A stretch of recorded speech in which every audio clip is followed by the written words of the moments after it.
Hello, my name is Trudy Braithwaite, and today I am doing a career presentation on being a military and family life counselor, or MFLAC. For this presentation, I interviewed Debbie Deutsch-Rios, who has a master's degree and is a licensed clinical professional counselor. She was hired to do this job by MHN, which is a subsidiary of Health Net, one of the largest publicly traded health companies in the world. This counseling career is quite different than many others in that there are no records or reports kept. These counselors are sent to military bases throughout the world for 3, 6, or 12 months, depending on which assignment they choose, and they provide counseling services to military members and their families to help them overcome some of the stresses involved in military life.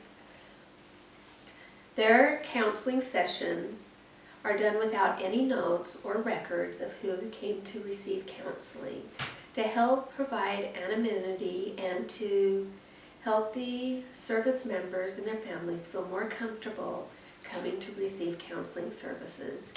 Many military members are concerned that if they do receive mental health services, that their careers will be affected, and so they don't seek for these services. By providing an MFLAC, those concerns are alleviated.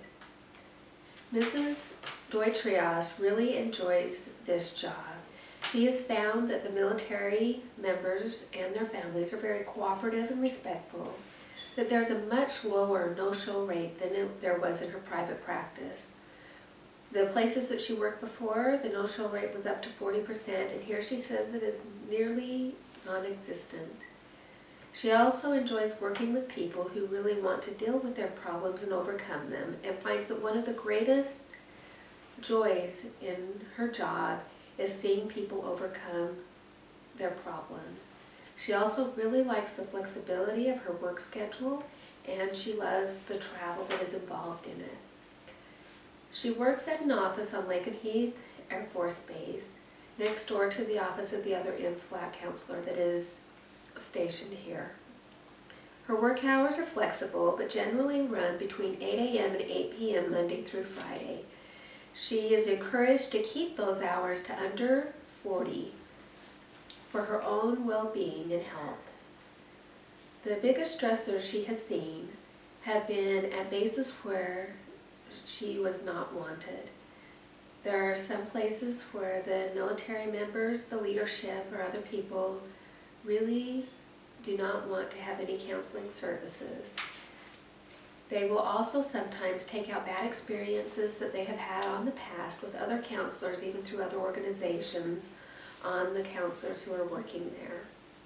The benefits and pay for this job are quite different from others.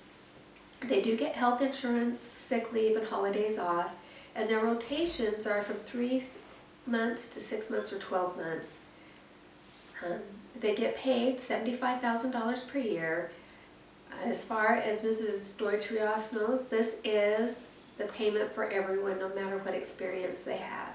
In addition, their housing and utilities are paid for, and they get a per diem that ranges from about $75 to $125 per day, depending on where they are. When I added this all together, the pay for this area was between $140,000 and $150,000 a year. The job tasks include answering phones, setting up counseling sessions, and doing counseling sessions. In addition, they do presentations to the different military units.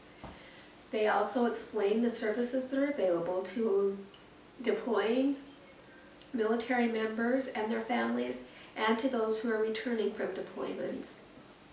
They will also go to the hospital and talk to new parents and their partners about the stresses of being a new parent and their services, so that if they feel they need them, they can seek them out. The educational requirements for this job are a master's degree and to be licensed.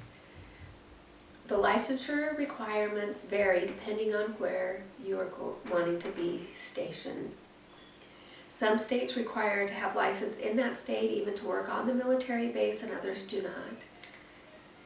In addition, you need to have anywhere from 2 to 5 years of experience. Mrs. Deutsch-Rios says that most of the people that she has worked with